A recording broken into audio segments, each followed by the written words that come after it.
ከኢየሩሳሌም አጠገብ ባለው ቢታንያ በተባለው መንደር ማርያም፣ እህቷ ማርታና ጌታ የሚወደው ወንድማቸው አልዓዛር ይኖሩ ነበር።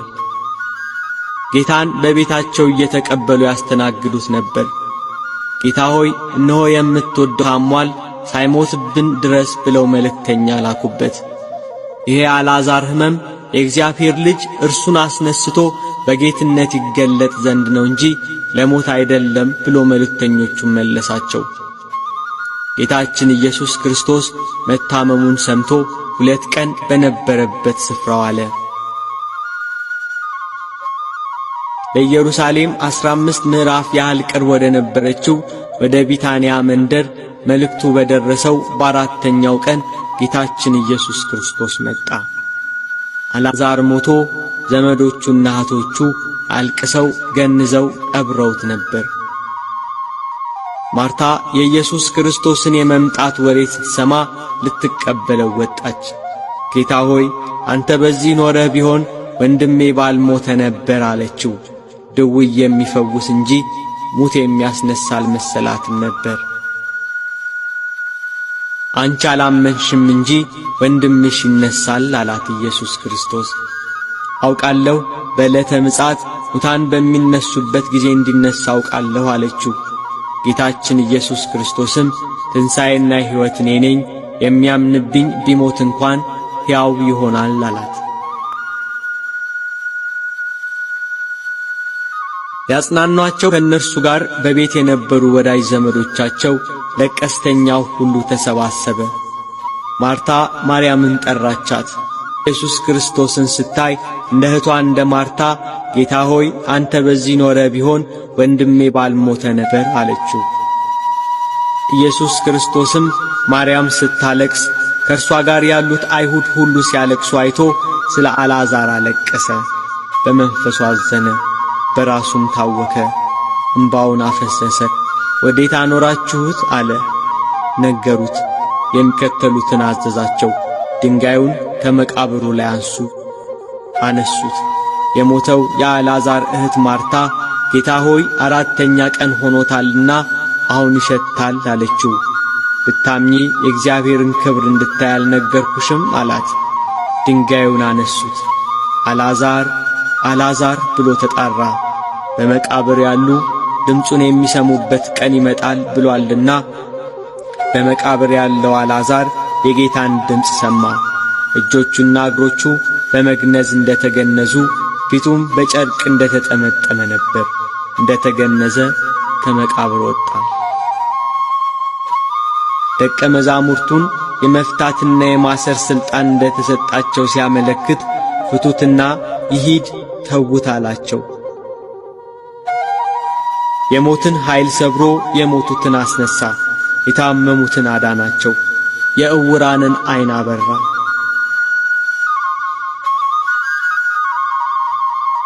ይህን ሁሉ ያደረገ ጌታን ራሱን የእግዚአብሔር ልጅ አድርጓል።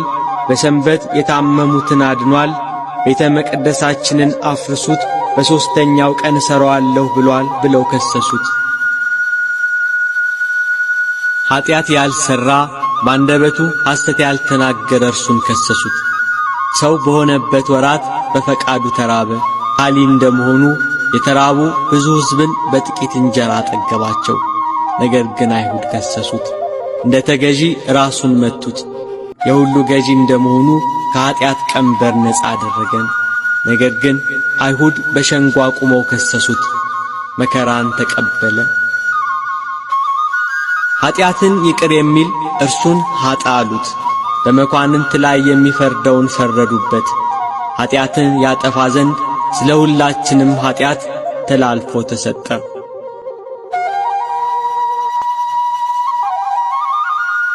አቤቱ ጌታ ሆይ የአንተን ስም ሰምቶ ሞት ይደንግጥ፣ ቀላያትም ይሰንጠቁ፣ ጠላትም ይረገጥ። ጌታ ሆይ ሳትደክም ሁሉን ትሸከማለህ፣ ሳታጎድል ለሁሉ ትመግባለህ፣ ዝም ሳትል ለሁሉ ታስባለህ።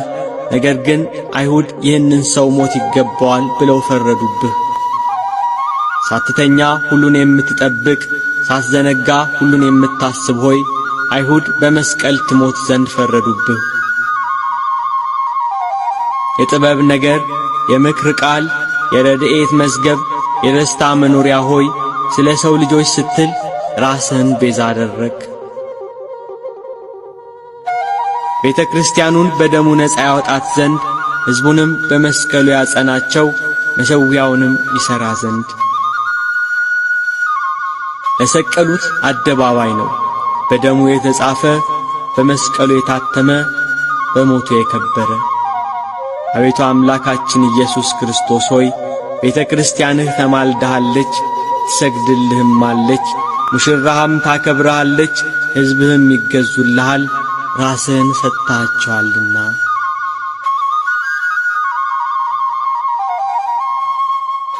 የአይሁድ መምህራን የካህናት አለቆች ከገዢው ከጲላጦስ ጋር ሊፈርዱበት በአደባባይ አቆሙት።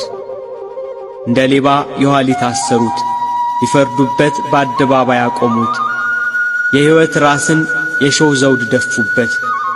ብርሃንን እንደ ልብስ የሚያጎናጽፈውን ልብሱን ገፈው ቀይ ግምጃ ለበሱት።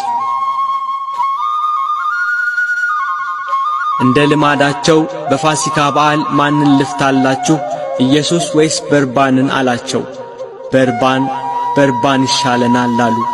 ኢየሱስን ሲላቸው ስቀለው ስቀለው አሉት። ከወንበዴዎች ጋር ቈጠሩት። ወደ እንጨትም አውጥተው ምሕረት የሌለው ስቅለትን እንደ ሕጋቸው ሰቀሉት።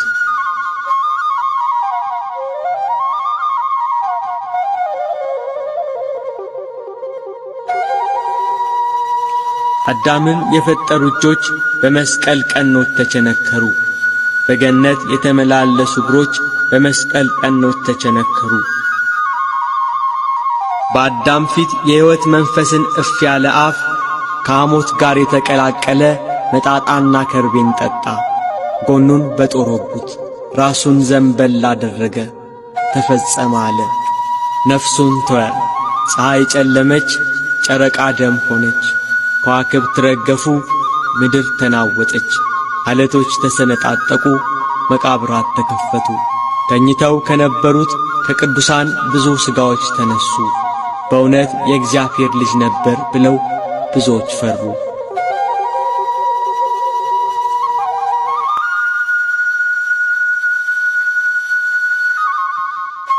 ከእንጨት አውርደው በመቃብር አኖሩት። ሞትን ድል አድርጎ እንደሚነሣ ፈርተው መቃብሩን እንዲያስጠብቅ ፈሪሳውያኑ ተሰባስበው ለጲላጦስ ነገሩት። መቃብሩን በድንጋይ አትመው በጭፍሮች አስጠበቁ። በሰንበት ቀን ሲነጋ መግደላዊት ማርያምና ሁለተኛይቱ ማርያም መቃብሩን ሊያዩ መጡ። እነሆ የጌታ መልአክ ከሰማይ ስለወረደ ታላቅ መናወጥ ሆነ። መልአኩ መልኩ እንደ መብረቅ ልብሱም እንደ በረዶ ነጭ ነበር። ጠባቆችም እርሱን ከመፍራት የተነሣ ተናወጡ፣ እንደ ሞቱም ሆኑ። የእግዚአብሔር መልአክ ሴቶቹን አላቸው፣ አትፍሩ፣ የተሰቀለውን ኢየሱስን እንድትሹ አውቃለሁ። እንደ ተናገረ ተነስቶአል፣ በዚህ የለም ብሎ የትንሣኤውን የምሥራች ነገራቸው።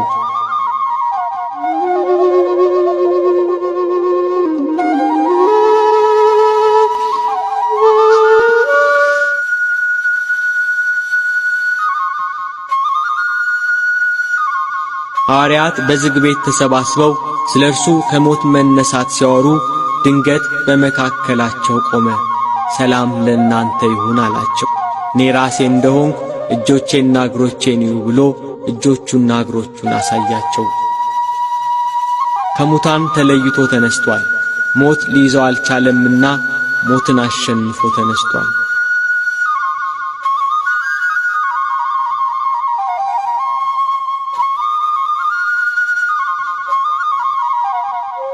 ከትንሣኤው በኋላ 40 ቀን አብሮአቸው እያስተማራቸው ቆየ።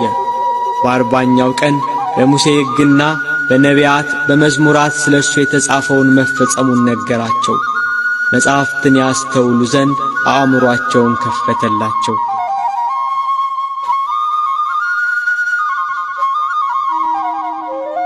ክርስቶስ መከራን ይቀበላል፣ በሦስተኛው ቀን ከሙታን ይነሣል፣ በስሙም ንስሐና የኀጢአት ስርየትን ከኢየሩሳሌም ጀምሮ በአሕዛብ ሁሉ ይሰብካል ተብሎ ተጽፏል። እናንተም ለዚህ ምስክር ናችሁ። እነሆ አባቴ የሰጠውን ተስፋ እኔ እልክላችኋለሁ። እናንተ ግን ከላይ ኃይል እስክትቀበሉ ድረስ በኢየሩሳሌም ከተማ ቆዩ አላቸው። እስከ ቢታንያ ያወጣቸው፣ እጆቹንም አንስቶ ባረካቸው፣ ወደ ሰማይ አረገ።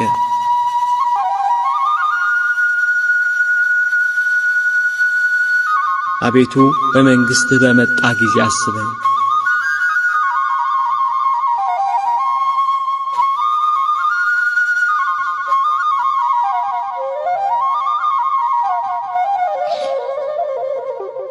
ምስጋና ይሁን ለአብ ለወልድ ለመንፈስ ቅዱስ ዛሬም ዘወትርም ለዘለዓለሙ አሜን።